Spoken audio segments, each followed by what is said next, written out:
we have a special treat. It's a power play goal!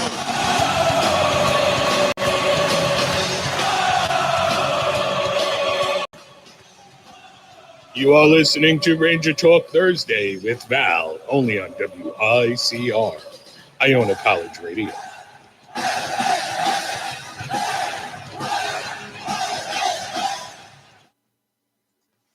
All right, guys, welcome back to Ranger Talk Thursday. That was me testing out my new little promo that I did. Shout out to my dad for his voice in the promo because it was really awesome. So yeah, clearly we have a very special guest. This is Andrew. What's up, guys? Yeah, I want to tell everyone about yourself. All right, thank you very much. So I'm a freshman here at Iona. I have my own radio show Tuesdays at 11. But Val offered to bring me on, and you know what? Couldn't say no. It sounded like fun, so why not?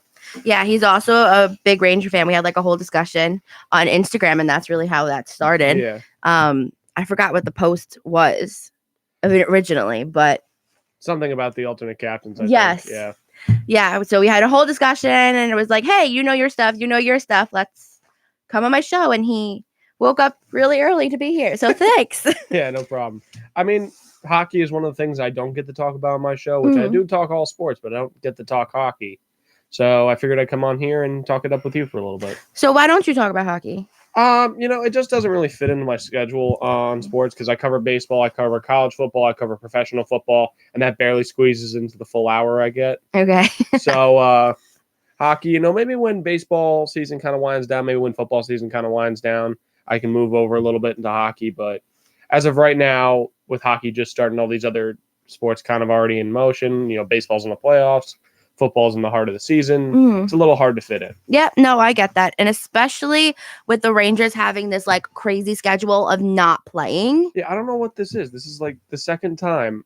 Right before Edmonton, they had this huge break. And then now in between Edmonton and the Devils. Yeah. Yeah, they had about, 3-4 days rest at least? Yeah, and I don't personally think it's good for them because I know in the beginning they had such a momentum. They were winning and they were playing really well. And I mean, I don't know what you think, but like I think the Oiler game, they kind of lost it a little bit. The Oiler game started out very similar to all the other games the Rangers struck first, but as the game kind of went on, they just seemed kind of flat. I mean, I don't know, any Ranger fan can attest. Whenever you watch a Ranger game, you see two types of games. You can tell when they're going to win, you can almost tell when they're going to lose. When you can tell when they're going to win, they're all energetic. It's a fast-paced game, a lot of passing, but then you get to these slower paced games, and every time I see one of these slower paced games, I'm like, oh, geez, here we go again. They're probably going to lose. Yep. Because you got these slower paced games, and they just don't come out with the same energy. And you know what? Also, this is a young team, and particularly for a young team that's trying to build chemistry with all these new pieces, I don't think these long breaks in between games are really helping with that. No, definitely not. And honestly, the Oiler game was like a perfect example. The Oilers were so quick. So quick, and we could not keep up. We had really not that great of puck control. No, I really didn't. A lot of turnovers, a Mm-hmm. lot of shy. The defense is a major concern as far as me as a Ranger fan this year. It just doesn't look solid. A lot of uncontested shots. A lot of wide open shots are getting on net. I'm not going to say a ton of shots because it's about average compared to maybe it's slightly above average compared to other teams, but a lot of open shots. Yeah. A lot of less bodies in the way. I feel like when we're in the opposing zone, we kind of all do all the right things. They all know, especially that first line that I love. I talk about this first line all the time because I'm obsessed with it. The Panarin, Zibanejad line. Oh my goodness, I'm obsessed with it. But yeah. So when we're in the opposing zone, like you could tell that they're trying and they're doing the right thing. So in that respect, I think they're doing okay. But when they're by us, it's like you said, the defense is kind of not there. Defense requires chemistry. That's why, because it's a pairing, not almost a trio, and you're not working with a lot of the guys. A lot of times it's just a pairing, and I don't think they really have that chemistry yet. And they need a couple games to get it. But if they're going to get into the playoffs this year, they're going to need to come together a little bit on defense. Yeah. So tonight is a huge game against the Devils, and after the break, I'm kind of nervous. I'm kind of nervous, But quickly going back to the Oiler game, Kako scored his first goal. That was really nice to see. I think it was good for him. It was almost like getting a weight off his shoulders. Like now the pressure's, I was like, okay, got that first one. Now you can just worry about playing well with the team. You don't have to worry so much about, all right, I got to get this first goal. I got to get this first goal. Yeah. That's out of his mind now. Definitely opened him up. And he got so excited. Did you see it? Oh my gosh, he looked great. He looked like a kid. He looked like a kid in high school. Oh It was my great. God. He like freaked out. Madison Square Garden went crazy. Yeah, no, that was the best moment of the game. Oh, and I'm so happy they were at home when they did that. Great. Like that made it so much better for him. But that was the Rangers' first loss too. That was. And again, it just came to just not playing competitive in the second and third period. They just didn't really. It looked like almost like they ran out of gas against the Oilers. Exactly. My friend was there. He basically said it because we had a whole discussion after the game too. He said the first period is okay. They didn't realize how quick the Oilers were going to be, and then just by the second and third, it just kept getting more flat throughout the whole entire game. And he said you could tell. Besides Kako getting that first goal and everyone waking up, other than that, it was pretty boring. He said. I think the score was kind of a little almost inflated because there was the empty net because the final score was 4-1. There was the empty netter at the end. Yeah. So it was really 3-1 before that. And the third goal was a pass by McDavid that hit off, I want to say, Stahl's leg and went in. Okay, yeah, I thought I was going to say Trouba. It might have been Trouba. I think it was. I mean, one of the defensemen, obviously. One of the defensemen, yeah. But yeah, I was listening to that on the radio because I had to miss the third period because I had to go somewhere. But yeah, like they basically were just like, yeah, that went in, bounced off one of us. Okay, great. So like that was basically the radio broadcast. I was like, oh, okay, someone's not happy about that. But yeah, the defensemen just need to. I mean, not that that's really like so much of their fault because if their puck is getting shot at them and it bounces off of them, what are they going to do? Yeah, hockey, it happens. But it's just that's an annoying goal, especially when it's a 1-goal game. Yeah. So like, okay, so let's say if that goal didn't happen, it'd be what, a 2-1 game. So which I guess looks better, but the Rangers weren't really contributing much offense to begin with. That's also so I didn't have a lot true. of faith in tying that up anyway. I think Panarin did a really good job. Panarin looks good. I mean, it's a lot of times you get these big free agent pickups, and especially from other teams, they always seem like they're not really worth the money. They start out really slow. Panarin seems like he's the opposite. He seems like he's a perfect fit here. Yeah. He clearly wanted to be here. Oh, that was clear goodness. in the offseason. Do you follow him on like any social media? I don't yet, but I probably will. It definitely seems happy to be here, from what I can tell. He posts about New York and like just being a Ranger all the time. It's so like refreshing because I'm like, wow, like you're actually super excited to be here. Not that our Rangers aren't, but like you can tell he posts like every you can tell week. He really likes to be here. Yeah. But going back to the game, like he got the puck. He does a crazy, amazing movements with that puck. He knows how to move that. He does. And he's in the offensive zone. No one else is with him. Yeah, he kind of got stranded a few times in that game. It looked kind of deflating. Yeah. And they've gotten better with the line changes so far from what I've seen this year, but they're still leaving some guys out to dry. It just doesn't look great. Yeah, but I mean, we were bound to lose one. Yeah. I just didn't want it to be the Oilers. Did you hear that? Oh my God. The Oilers because they were undefeated already. Yeah. So you know what? Looking ahead to tonight, yeah, you got the Devils. Mm-hmm. Jack Hughes is going to be looking to really go off today because he hasn't gotten his first goal. Keiko has. Hughes has not. And, of course, these two were compared the entire draft process. Oh, yeah. And the Devils in particular, basically, this season, this is their audition for Taylor Hall. His contract's up. He's their best player. They want him to stay. They need to show him that they can actually play. Yeah. And so far, they're They're really You would not think that because of the off-season They've got players. so many pieces, but sometimes they've got a lot of pieces, but a lot of players with a lot of personality. When you look at this, you got Hall, Simmons, Subban. That's a lot of Miles Wood, Nico Hischier. Like it goes on. A lot of personalities, and you see it in all sports. Sometimes when you mix that many types of players together, it's not always a good fit. It either works seamlessly Mhm. or it's a mess. And that's exactly the points I keep making up every time I mention the Devils. That I feel like it's so many personalities, like you said, coming together. It's just not blending because who wants to be the top player? Yeah. You have all these top players. You can't have all that. That's why it Can't just have doesn't one. work. It just doesn't work. I know. And like, That's why I think if you look back, I don't remember if it was last year or the year before, the Vegas Golden Knights in their first year go to the Stanley Cup. Oh my God. You know, the main reason I look back, I'm like, okay, why did they actually make the cup? Well, two reasons. Fleury decided to have a flashback to like 3 years ago. Oh my God. And, you know, the rest of the team was just a bunch of second liners, and they just kind of gelled really well together. Yeah, no, that team was crazy. I followed that team so closely.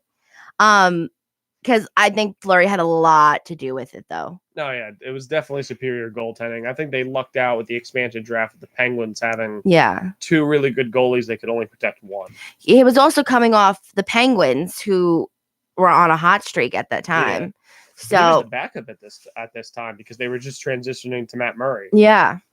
But, you know, he had that momentum still from that team. Which that team is another story. I don't think they're going to be that fabulous No. this year. But the Oilers did surprise me because like I did a whole predictions show, and I was like, I don't think that they're going to be like too fabulous. Like I thought they were not going to be that good. They proved me wrong because they're fast. You know what? They've just built this team Yeah. the way they want to build it. You know, McDavid, Draisaitl, a lot of those guys, they're just built to be speedsters with the puck, Mm-hmm. and it really helps them move efficiently. And a lot of times on some of these teams, who defenders tend to be on the wrong side of 30, who tend to be on the wrong side of 30. We're having technical difficulties. Guys. Sorry. You know, defenders who tend to be on the wrong side of 30, it kind of just they can just run past them almost. Mm-hmm. I love watching McDavid play. Like I mean, he's not a Ranger, but he's a generational player. Yeah. He's special. He's definitely going to be like the Crosby and the Ovechkin, like Of the next era. Yeah. oh, for sure. So moving to one of the things I heard you talk about on your show before, and something that's kind of a running theme on your show, is the fact that the Rangers don't have a captain. Yes. And I know you have your pick. Your pick is probably Mika. Oh, my Maybe love Mika's muffin Zibanejad. angel. Yes. Mika's Zibanejad. Yes. Quite honestly, I find the lack of a captain slightly concerning, and here's why. Yeah. It's not because I don't think they think who can lead this team. They clearly have guys who can lead this team, guys who've been here a while, or guys who are talented enough to lead this team. I don't think that's the issue. I think the issue is the front office can't make up its mind. Okay. I think the issue is I don't think they realize if they're back in win now mode or if they're still in a rebuild. Mm-hmm. And if they're still in a rebuild, do they really want to put the C on somebody like Kreider or Fost or Stahl or one of those guys if they're going to end up trading them? Because let's be honest, Stahl's gone after the season. His contract's up. He's gone. They're not re-signing him. And I know Kreider's up there too. Kreider's as definitely trade bait. Kreider, if the Rangers are not a serious playoff contender by the trade deadline, I would not be surprised if he's traded. I wouldn't like him to. I like Kreider, Me too. but I could definitely see him being traded. There's definitely a team out there who's going to want a winger like him, a physical scorer. He's that kind of a player. And he's one of the fastest players I've ever seen. He's one of the faster players on the Rangers, and I don't think it'd be a good thing to lose him. Either. And then Fost is just a very underrated winger. I don't almost want to say underrated because he has a bit of a ceiling. He's never going to be a top scorer. He's never going to be a guy like that. But he's very good at his job. He's always great on things like penalty kill. He's a solid player. He knows his job. I feel the same exact way. Like I bought his shirt. I have his shirt. Like just because people don't hate him, people don't overly like him either. Yeah, like he's just kind of he's just there, but you know, he does what he has to do, and that's why I think I like him so much. Also, I'm a little biased because 17 is my number, and that's the one he wears. But yeah, so there's a little bias there, but I think I agree. I'm so happy you agree with me because like I've been saying that he is just a good player. He's good. Like he's But- not great. He's not bad. He's good. Yeah. As far as my pick for the captain, I would probably go Zibanejad or Panarin Okay. as my pick. Personally, I'd go Zibanejad just because Panarin just because this is his first year. Yeah. But he's definitely a guy who you could put the C on Yeah. for the long haul because he's going to be here for a long time. Mm. You almost don't want to put the C on someone who's been here a while. You want to put the C on someone who's going to be here a while. Yeah. And I think both Mika and Panarin are going to be here a while, and they're going to be that first line for a few years at least. Yeah. I also think they have to look at, I mean, not that like us fans really have a say, but they also have to look at, the whole picture. Oh no, it definitely takes to And I think- merchandise sales. Yeah. Because whoever you put as the captain is going to have to be in the front of the line most of the time. The for, face. for the merchandise. And it's almost not like that on certain teams. Like you look at the Kings for the last few years, most people can't even name who their captain was. Yeah, no way. It was Dustin Brown for Yeah. a long period of time. And you had so many players that were so much better than him who were thrust in front. So some teams take different approaches to it. A lot of times in a city like New York, though, the captain has to be the face of your team. I remember like when Callahan was the captain, Oh, he was the most well-known guy around town outside of Henrik Lundqvist. yeah, my dad called him Captain Callie. That's was his nickname for No, him. he was definitely one of my favorite players. I was very sad when he got traded, Oh. but I even feel even worse for him now because now I think his career is probably over with a lot of the injuries and stuff.